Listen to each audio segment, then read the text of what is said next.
আসসালামু আলাইকুম, সবাইকে স্বাগত জানাচ্ছি বিডিভিউজ ইনফোটেইনমেন্টে। আপনাদের সাথে আছে আমি তানজিলা হক। 2017 সালে রোহিঙ্গা গণহত্যার সাথে সম্পৃক্ত থাকার অভিযোগে মিয়ানমার সেনাবাহিনীর প্রধান এবং সামরিক জান্তা শাসক মিন অং লাই এর বিরুদ্ধে গ্রেফতারি পরোয়ানা জারি করা হয়েছে। আন্তর্জাতিক অপরাধ আদালত আইসিসি গত সপ্তাহে এই সিদ্ধান্ত ঘোষণা করে। আইসিসির এই ঘোষণার সংশ্লিষ্ট অনেকেই প্রাথমিকভাবে চমকে দিয়েছিল। গ্রেফতারি পরোয়ানা জারি হওয়ায় সামরিক জান্তা শাসকবর্গের বিচারের একটি প্রক্রিয়া শুরু হলো। যদিও প্রকৃত ন্যায় বিচারের জন্য এখনো অনেকটা পথ পেরোতে হবে। আরও জানবো এবারের প্রতিবেদনে।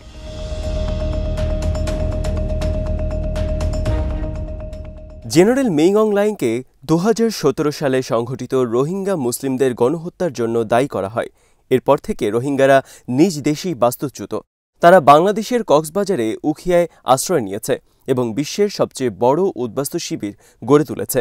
7 বছরের বেশি সময় ধরে তারা বাংলাদেশে থাকলেও এখনও পর্যন্ত মিয়ানমারে প্রত্যাবর্তনের কোনো লক্ষণ দেখা যাচ্ছে না। মিয়ানমার সরকার এখন রোহিঙ্গাদের ফিরিয়ে নিতে প্রস্তুত নয়। রোহিঙ্গারাও মিয়ানমারকে নিরাপদ মনে করছে না। আর বাংলাদেশ রোহিঙ্গাদেরকে শরণার্থী হিসেবে বসবাসের সুযোগ দেওয়ায় নানা ধরনের সুবিধাদি থেকে তারা এখনও বঞ্চিত রয়ে গেছেন।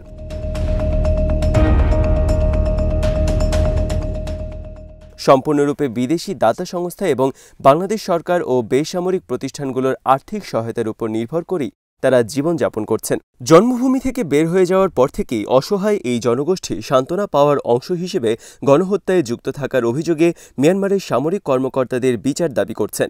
কিন্তু এখনও পর্যন্ত এই বিচার পাওয়ার কোনো সুযোগ তৈরি হয়নি। আইসিসি জেনারেল মিন অং লাইংয়ের বিরুদ্ধে গ্রেপ্তারি পরোয়ানা জারি করায় এখন তারাও ন্যায্য বিচার পাওয়ার স্বপ্ন দেখছেন।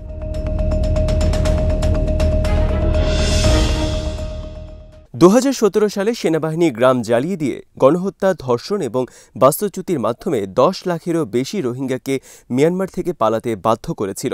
মিন অং লাইং মানবতার বিরুদ্ধের অপরাধে অভিযোগে অভিযুক্ত। তার বিরুদ্ধে জাতিগত নিধন এবং জনসাধারণের কাছ থেকে সেই গণহত্যার তথ্য আড়াল করার অভিযোগ রয়েছে।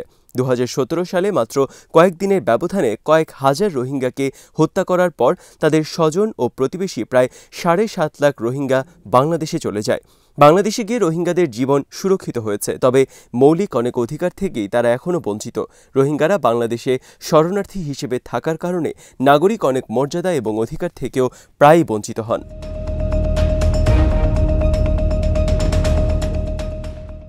মিয়ানমার এখনও রোহিঙ্গাদের জন্য নিরাপদ নয়, কেননা মিয়ানমার সেনাবাহিনী এখনও পশ্চিম রাখাইন রাজ্যের রোহিঙ্গা মুসলমানদের বিরুদ্ধে নৃশংসতা চালিয়ে যাচ্ছে। এমনই এক বাস্তবতায় মিয়ানমার সেনাপ্রধানের বিরুদ্ধে আইসিসির গ্রেফতারি পরোয়ানা সেনাপ্রধানের ধরাছোঁয়ার বাইরে থাকার বিষয়টিকে চ্যালেঞ্জের মুখে ফেলেছে। মিয়ানমার সামরিক জান্তারা এখন এই গ্রেফতারি পরোয়ানাকে অগ্রাহ্য করার জন্য অজুহাত হিসেবে দাবি করতেই পারে যে মিয়ানমার আইসিসিতে স্বাক্ষরকারী সদস্য দেশ নয়, আর সে কারণে আইসিসির কোনো সিদ্ধান্ত মানতে তারা বাধ্যও নয়।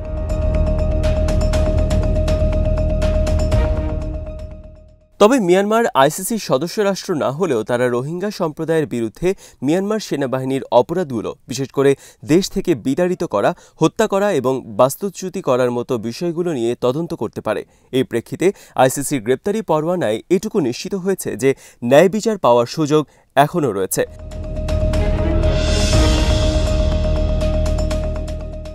2017 সালে গণহত্যার মূল পরিকল্পনাকারী জেনারেল মিন অং লাইং এর গ্রেপ্তার রোহিঙ্গাদের ন্যায় বিচার প্রাপ্তির ক্ষেত্রে একটি মাইলফলক হতে পারে। বহু বছর ধরে মিয়ানমারের সেনাবাহিনী রোহিঙ্গাদের গণহত্যার এই প্রসঙ্গটি এড়িয়ে যাওয়ার চেষ্টা করেছে।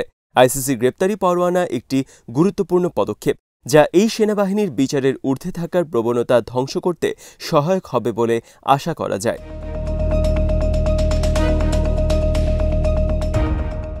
সামরিক বাহিনীর এই জেনারেলের নেতৃত্বে যে বর্বর অপরাধগুলো সংঘটিত হয়েছে তার মধ্যে ব্যাপক লিঙ্গভিত্তিক সহিংসতা, ধর্ষণ এবং রোহিঙ্গাদের মাতৃভূমি থেকে বিতাড়নের মতো অপরাধগুলো অন্তর্ভুক্ত রয়েছে। আন্তর্জাতিক দায়বদ্ধতার অভাব এই অপরাধগুলিকে বিবেচনার বাইরে রেখেছে, ফলে রোহিঙ্গাদের প্রজন্ম ব্যাপকভাবে ক্ষতিগ্রস্ত হয়েছে। 2017 সালের পর এই বর্বরতার ফলাফলটি স্পষ্ট হয়ে ওঠে।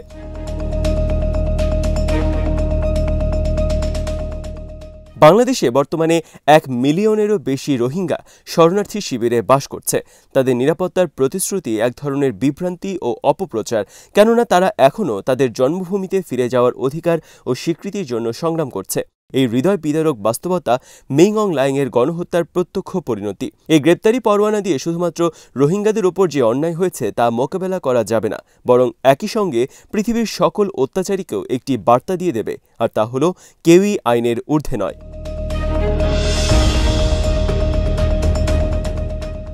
কারণ এরকম একটি পরোয়ানার অনুপস্থিতি এবং বিশ্ব মোড়লদের নিষ্ক্রিয়তা কেবল মিয়ানমারের সেনাবাহিনীকে আরও নৃশংসতা চালাতে উৎসাহিত করেছে। মিং অং লাইং বর্তমানে রোহিঙ্গাদের গণহত্যার একটি নতুন পর্যায়ের নেতৃত্ব দিচ্ছেন এবং জাতিগত নিধন ও শোষণ প্রক্রিয়া জারি রেখেছেন। ফলত হাজার হাজার রোহিঙ্গা বৈষম্যমূলক জীবনযাপন করতে বাধ্য হচ্ছে।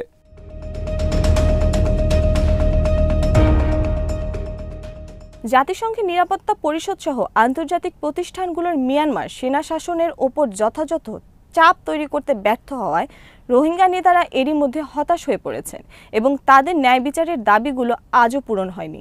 তবে আন্তর্জাতিক অপরাধ আদালতের গ্রেপ্তারি পরোয়ানা একটি আভাস প্রদান করেছে, যার মধ্য দিয়ে সেনা শাসকদের আইনের বাইরে থাকার সুযোগ সমাপ্ত হয়েছে।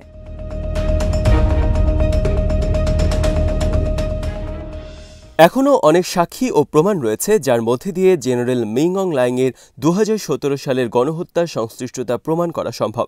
তার নেতৃত্বে রোহিঙ্গা জনগোষ্ঠীকে সিস্টেমেটিকভাবে অপমানিত করা হয়েছিল এবং এমন একটি পরিবেশ তৈরি করা হয়েছিল যেখানে উগ্র জাতীয়তাবাদী বৌদ্ধরা সেনাবাহিনীর সঙ্গে মিলেমিশে গণহত্যা চালাচ্ছিল।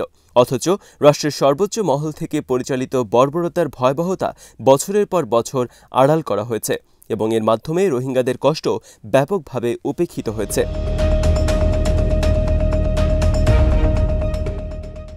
মানবাধিকার সংগঠনগুলো জেনারেল মিং অং লাইংয়ের জারি হওয়া এই পরোয়ানায় প্রশান্তি খুঁজে পেতে পারে, কারণ এটি সেনা শাসনের ওপর চাপ প্রয়োগের জন্য একটি গুরুত্বপূর্ণ পদক্ষেপ। মিং অং লাইংয়ের গ্রেপ্তারি পরোয়ানা মিয়ানমারের সেনাবাহিনীর ঊর্ধ্বতন কর্মকর্তাদের সর্বোচ্চ শাস্তির পথ উন্মুক্ত করবে, যা গণহত্যায় জড়িত অধস্তন সেনাদেরকেও বিচারের আওতায় নিয়ে আসার সম্ভাবনা সৃষ্টি করবে।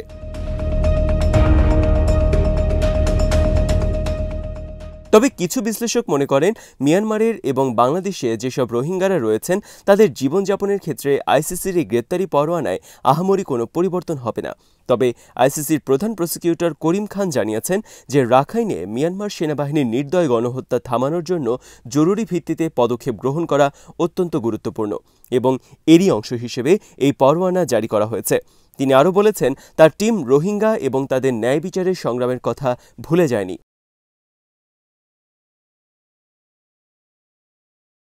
ন্যায় বিচার প্রতিষ্ঠায় রোহিঙ্গাদের যে সংগ্রাম, তার অন্যতম একটি উদ্দেশ্য হল মিয়ানমারের অবস্থানরত 6,30,000 রোহিঙ্গার বিরুদ্ধে সব ধরনের নিপীড়ন ও বর্বরতা বন্ধ করা। হিউম্যান রাইটস ওয়াচ বেশ কিছু প্রমাণ দিয়েছে, যাতে দেখা গেছে মিয়ানমার সেনাবাহিনী রোহিঙ্গাদের বিরুদ্ধে নির্বিচারে আক্রমণ চালাচ্ছে এবং গণতন্ত্রকামীদের বিরুদ্ধে সেনাবাহিনীর চলমান নিপীড়নমূলক অভিযানে রোহিঙ্গা পুরুষদের অবৈধভাবে নিয়োগ করছে এবং যোগ দিতেও বাধ্য করছে।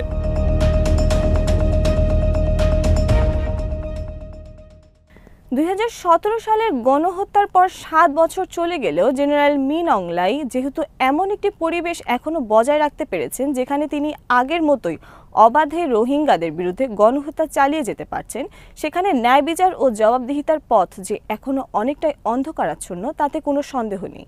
কারণ আইসিসি এখনকার গণহত্যার বিষয়ে কোনো জবাবদিহিতা নিশ্চিত করতে পারছে না। তারা এখনও 2017 সালে পরিচালিত গণহত্যা নিয়েই তদন্ত করে যাচ্ছে।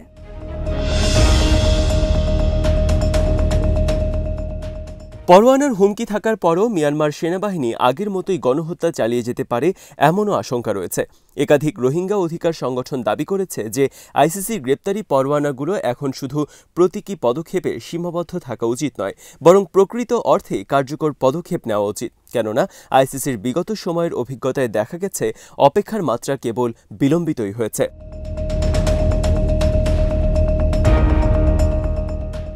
অনেক ঘটনাই আছে যেখানে অ্যাক্টিভিস্ট, সাক্ষী এবং বেঁচে থাকা ভিকটিমেরা বছরের পর বছর ধরে তদন্তগুলিকে বিচারিক রায়ে রূপান্তর করার জন্য প্রচেষ্টা চালিয়ে আসছেন, কিন্তু এখনও পর্যন্ত সফল হতে পারেননি। এটি ঠিক যে আইসিসির বিচারিক প্রক্রিয়া ধীর এবং চ্যালেঞ্জপূর্ণ।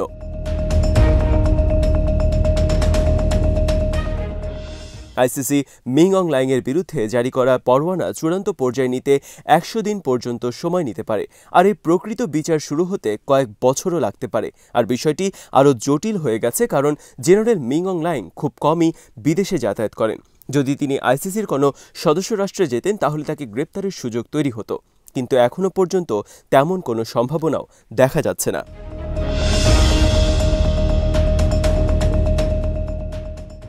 আজ এখানেই শেষ করছি। সমরাস্ত্র প্রতিরক্ষা ও কূটনীতির নানা তথ্য জানতে চোখ রাখুন বিডিভিউজ ইনফোটেইনমেন্টে।